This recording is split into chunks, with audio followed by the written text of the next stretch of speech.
প্রিয় ছাত্রছাত্রী, আজকে আমি তোমাদেরকে এই ভিডিওর মাধ্যমে ইংলিশ যে বিটিএ দেওয়া আছে, ইংরেজির যে প্রশ্ন দেওয়া আছে পেজ নাম্বার 68তে 2025 সালে মাধ্যমিক পরীক্ষার জন্য 2024-25 এর বিটিএ টেস্ট পেপার, সেখানে যে সমস্ত প্রশ্নগুলো আছে সমস্ত প্রশ্নের উত্তর আলোচনা করবো এই 68 নম্বর পেজে।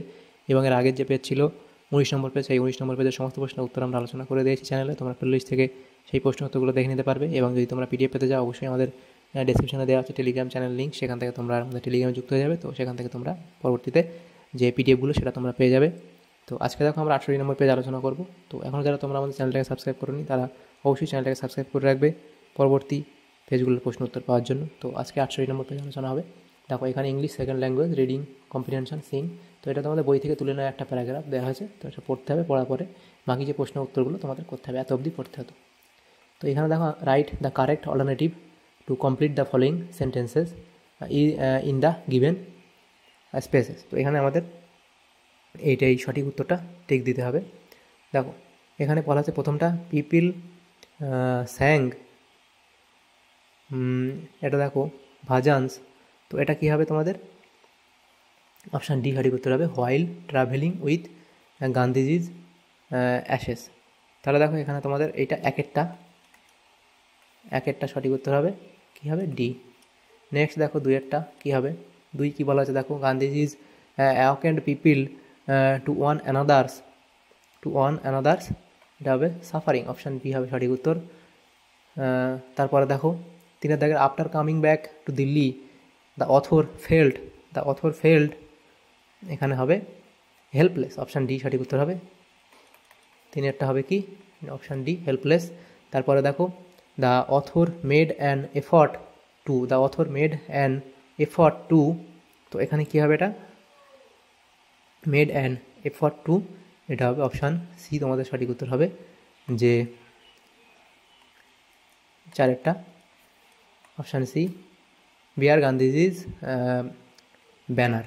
এর পরের প্রশ্ন তাকে বলা হয়েছে যেটা 5 নম্বর প্রশ্ন, Gandhiji's India would continue to live in the mind of his countrymen. তাহলে এখানে তোমাদের 5 দাগেরটা হবে অপশান ডি। তাহলে এভাবে তোমরা উত্তরগুলো করে নেবে। নেক্সট যে প্রশ্নগুলো আছে দেখো এখানে বিয়ের দাগের প্রশ্ন, complete the following sentences with information from the text থেকে ইনফরমেশান নিয়ে এই শূন্যস্থানগুলো তোমাদের পূরণ করতে হতো। দেখো প্রথম পর্যায়ে Gandhiji's ashes were taken to Allahabad by a special train, তো এই অবধি লিখবে। এরপরে দেখো তার 2 নম্বর প্রশ্ন, people did not weep anymore, তো এখান থেকে for they could feel Gandhiji's presence amid the flowers and the songs, এটা লিখবে। এরপরে প্রশ্ন দেখো, Bapu's sudden death left the author felt the magic circle had vanished leaving me unprotected, তো এই অবধি শূন্যস্থান পূরণ লিখে দেবে। নেক্সট দেখো সিএ বলা আছে state whether the following statements are true or false, তো ট্রু অর ফলস তোমাদের লিখতে হবে। দেখো প্রথম যে প্রশ্নটা আছে দেখো প্রথমটা, the author made great sacrifice for her country, তো এটা ট্রু না ফলস হবে? তো এটা হবে ফলস। তো এই যে সাপোর্টিং সেন্টেন্স তোমাদের লিখতে হবে, সাপোর্টিং সেন্টেন্সটা তোমরা এখানে দেওয়া আছে লিখে নেবে প্রথমটা। দ্বিতীয় প্রশ্ন দেওয়া আছে দেখো, the youth of India were expected to carry on Bapu's legacy after his demise, তো দেখো এটা ট্রু না ফলস হবে? এটা হবে ট্রু। এই সাপোর্টিং সেন্টেন্স তোমরা এখানে লিখে দেবে। নেক্সট প্রশ্ন যেগুলো আছে দেখো এখানে 2 দাগের প্রশ্ন, read the poem and answer the question that follows, তো এই পোয়েম তোমাদের পড়তে হবে, পড়ার পরে নিচের প্রশ্নগুলো উত্তর করতে হবে, এত অবধি করতে হতো। তো answer the correct alternative to complete the following sentences, তো এখানে দেখো প্রথম যে প্রশ্ন, দ্য স্নেল ইজ, এটা হবে কি? সেলফ স্যাটিসফাইড, তাহলে এখানে 1 দাগ কী হবে? Option D. তারপরে 2 দাগের প্রশ্ন, when the snail hides in his house he feels, এটা হবে কি? Secured, option C. তাহলে 2 দাগেরটা হবে সি। 3 দাগের প্রশ্ন, the snail and his house are, এটা হবে কি? অপশান এ হবে সঠিক উত্তর, ইনসেপারেবল, তাহলে অপশান এ হবে সঠিক উত্তর। এরপরে দেখো 4 দাগের যে প্রশ্ন সেখানে বলা হচ্ছে, the snail Leeds his life like a, এটা হবে হারমিট, অপশান সি হবে সঠিক উত্তর। তাহলে এখানে এগুলো তোমরা দাগ দিয়ে নেবে। নেক্সট দেখো বিয়ের দিকে বলা আছে, আনসার দ্য ফলোয়িং কোশ্চেন, 2টো প্রশ্ন আছে 2 নম্বর করে, 4 নম্বর দেওয়া আছে। তো how does the snail react when someone touches it's horns, তো এখানে দেখো অপশান এ এই প্রথমটার উত্তর করে দেওয়া আছে, লিখে নেবে। এরপরে প্রশ্ন দেখো দেওয়া আছে when does the snail feed ফাস্টার। তো এখানে তোমরা উত্তর এই অবধি লিখবে। তো এই পিডিএফ তোমরা পেয়ে যাবে, আমাদের টেলিগ্রাম চ্যানেলে যুক্ত হয়ে যাবে, সেখান থেকে পিডিএফ পেয়ে যাবে। দেখো 3 দাগের প্রশ্নে বলা আছে reading comprehension unseen, read the passage carefully and answer the question that follow. তো এটা পড়তে হবে, পড়ার পরে নিচের প্রশ্নগুলো উত্তর করতে হবে, এত অবধি পড়বে। তো এর দাগে প্রশ্নটা বলা আছে টিক দ্য রাইট আনসার। তো the number of astronaut to be sent in space are, এটা হবে কি 3, অপশান ডি হবে সঠিক উত্তর 3।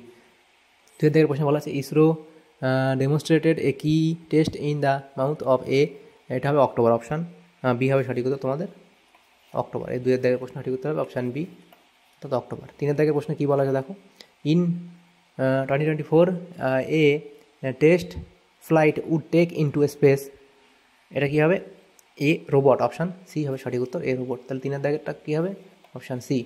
তারপর 4 দাগে বলা আছে the chosen astronaut belong to airforce, option A হবে সঠিক উত্তর, 4 দাগেরটা এ হবে। এরপরে প্রশ্ন বলা হচ্ছে 5 দাগে the estimated cost of Gaganyaan is, এটা কত হবে অপশান সি সঠিক উত্তর হবে 897 মিলিয়ন পাউন্ড। তাহলে অপশান সি হবে সঠিক উত্তর, 5 দাগেরটা অপশান সি।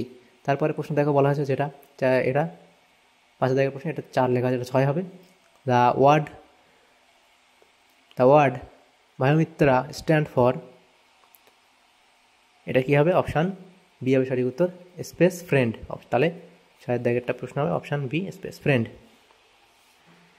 এরপরে দেখো বিয়ের দাগে each of the following statement is there true or false, right true or false, এবং সেটা কেন ট্রু কেন ফলস তার জন্য সাপোর্টিং সেন্টেন্স দিতে হবে। তো এখানে দেখো যে প্রশ্নগুলো আছে, প্রথম যেটা আমাদের দেওয়া আছে a test demonstrated that the crew failed to escape the rocket in case of its malfunction. তো এটা কী হবে এটা ফলস, তার সাপোর্টিং সেন্টেন্স লিখবে। নেক্সট দেখো বলা হচ্ছে the astronaut have undergone strict training in Russia, তো এটা হবে ট্রু ট্রু। নেক্সট প্রশ্ন no country has ever sent a human into space before India, তো এটা হবে ফলস। তো তার সাপোর্টিং সেন্টেন্সগুলো দেওয়া আছে, লিখে নেবে। নেক্সট যে প্রশ্ন আছে দেখো সিয়ার দাগে আনসার দ্য ফলোইং কোশ্চেন, এখান থেকে 3টে এই যে প্রশ্নগুলো আছে 4টে প্রশ্ন, তার উত্তর এখানে করে দেওয়া আছে। দেখো প্রথম প্রশ্নে উত্তর where are the aims of the what are the aims of the Gaganyaan mission, তারপর লিখবে name of the astronaut designated for the mission, what did the prime minister opine about the astronaut. তো এই উত্তরগুলো লিখে নেবে। তাদের প্রশ্নে কী বলা আছে দেখো how are the astronaut being shortlisted for the mission, তো এখানে উত্তর দেওয়া আছে, দেখে নেবে। এরপরের যে প্রশ্নগুলো আছে দেখো সেখানে বলা আছে দেখো section B grammar and vocabulary, সেখানে দেখো প্রথম 4 দাগের প্রশ্নে write the correct alternative to fill up the blanks. তো 3টে প্রশ্ন এখানে দেওয়া আছে। প্রথম যে প্রশ্ন সেখানে দেখো বলা আছে হি, এটা হবে he hold our own culture in contempt until it is praised হবে, এটা is praised by the foreign pandit and then we praise it excessively, তারপরে শূন্যস্থান দেওয়া আছে, এটা হবে টেকিং কিউ ফ্রম দেম। তারপরে ডু অ্যাজ ডাইরেক্টেড যেগুলো দেওয়া আছে, এখানে তোমাদের যে শূন্যস্থান আছে এটা তোমাদের হবে টু অ্যাক্ট অ্যাজ, এটা হবে the cord of communication between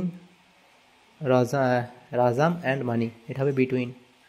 তো এখানে এই শূন্যস্থানটা কী লিখবে বিটুইন হবে। নেক্সট প্রশ্ন দেখো বলা আছে বিয়ের দাগের, যে এখানে 3টে প্রশ্ন আছে এগুলো চেঞ্জ দ্য ভয়েস চেঞ্জ করতে হবে, উত্তর করে দেওয়া আছে। তারপরটা দেখো চেঞ্জ ইনটু ইনডাইরেক্ট স্পিচ, তারপরটা আছে রাইট ইন পজিটিভ ডিগ্রি। তো এই অবধি উত্তর করে দেওয়া আছে, লিখে নেবে। নেক্সট যে প্রশ্ন সেখানে আছে সিয়ের দাগের প্রশ্ন choose the correct phrasal verb. তো এই লিস্ট থেকে আমাদের ফ্রেজাল ভার্বগুলো নিতে হবে, নিয়ে লিখতে হবে। তো প্রথম যেটা দেখো কোয়ারেল, তো এটা কী হবে দেখো এটা কী হবে তোমাদের যে এখানে হবে ফল আউট, এটা হবে কি ফল আউট। নেক্সট যে প্রশ্ন সেটা দিতে আছে রিজেক্টেড, তো রিজেক্টেড এটা হবে কি রিজেক্টেডের জায়গাটায় হবে তোমাদের দেখো হিজ প্রপোজাল ওয়াজ রিজেক্টেড, তো এখানে হবে এটা হবে টার্ন ডাউন, তাহলে এখানে দেখো টার্ন ডাউন এটা হবে। 3 দাগে দেখো বলা আছে সারাউন্ডেড, তো এটা হবে কি গিভ ইন, অপশান তোমাদের 3 দাগের হবে গিভ ইন। এরপর 6 দাগের প্রশ্ন যেটা বলা আছে সেগুলো দেখো 3টে প্রশ্ন এখানে দেওয়া আছে, 4টে প্রশ্ন। Give below are the meaning of 4 word which you will find the passage in question number 3। 3 number যে কোশ্চেন সেখান থেকে প্যাসেজ থেকে পড়তে হবে, পড়ার পরে এই যে ওয়ার্ডগুলো এই শব্দগুলো দেওয়া আছে তার জন্য 4টে মিনিং তোমাদের নিতে হবে। দেখো এটা অরবিট, এটা হবে ভ্যালিয়ান্ট, স্ক্রিনড, এটা হবে হিউম্যানয়েড। তো এটা উত্তর করে দেওয়া আছে, লিখে নেবে। নেক্সট প্রশ্ন দেখো বলা আছে সেকশন সি রাইটিং স্কিল। তো এখানে write a story within 100 word using the following hints, give a title to the story. এই হিন্টসগুলো নিতে হবে। A rich businessman, many servant, golden wrist was stolen, suspected 2 of the servant, gave all of them sticks of equal length, told to return next day, continued, thief's stick will grow an inch, 1 cut of an inch in fair fact disclosed। তো দেখো এটা তোমরা title লিখবে the stick of truth এবং একটা মরাল তোমরা লিখে অবধি তোমরা লিখে দেবে, তাহলে প্রশ্ন উত্তর হয়ে যাবে। নেক্সট দেখো 8 দাগে বলা আছে write a letter within 100 word to the reader of an English daily expressing your concern over the addiction of youngster to online mobile games and social media. You may highlight the following points। এই পয়েন্টগুলো দিতে হবে। দেখো waste of time, distraction in study, antisocial activities and health hazards। তো এই পয়েন্টগুলোর উপর ভিত্তি করে তোমাদের লিখতে হবে। তো এভাবে দেখা তোমরা এভাবে একটা এডিটার লেটার লিখে দেবে, এডিটোরিয়াল লেটার। নেক্সট দেখো 9 দাগের প্রশ্ন বলা আছে use the following flow chart to write a paragraph within 100 word. দেখো on how to score higher marks, কীভাবে তুমি ভালো মার্কস করবে এই হিন্টসগুলো দেওয়া আছে, এই হিন্টসগুলোর উপর ভিত্তি করে তোমাদের লিখতে হবে। তো দেখো how to score higher marks, তো বলে এই অবধি তোমরা লিখবে, তাহলে এই প্রশ্ন তো তোমাদের হয়ে যাবে। তো দেখো আমাদের এখানে যে সমস্ত প্রশ্নগুলো ছিল, আমাদের এটা কত নম্বর পেজ ছিল, মনে হয় এটা 68 নম্বর পেজ ছিল। এই 68 নম্বর পেজে যে সমস্ত প্রশ্নগুলো ছিল ইংলিশের সমস্ত প্রশ্নের উত্তর আমরা আলোচনা করলাম আজকে এই ভিডিওর মাধ্যমে। তোমার যদি সামান্যতম উপকার এসে থাকে ভিডিওটা অবশ্যই একটা লাইক করবে আর বেশি বেশি করে বন্ধুদের সাথে শেয়ার করবে। আর পরবর্তী পেজগুলো প্রশ্ন উত্তর পাওয়ার জন্য আমাদের চ্যানেলটাকে অবশ্যই সাবস্ক্রাইব করে রাখবে। Thank you, thanks for watching.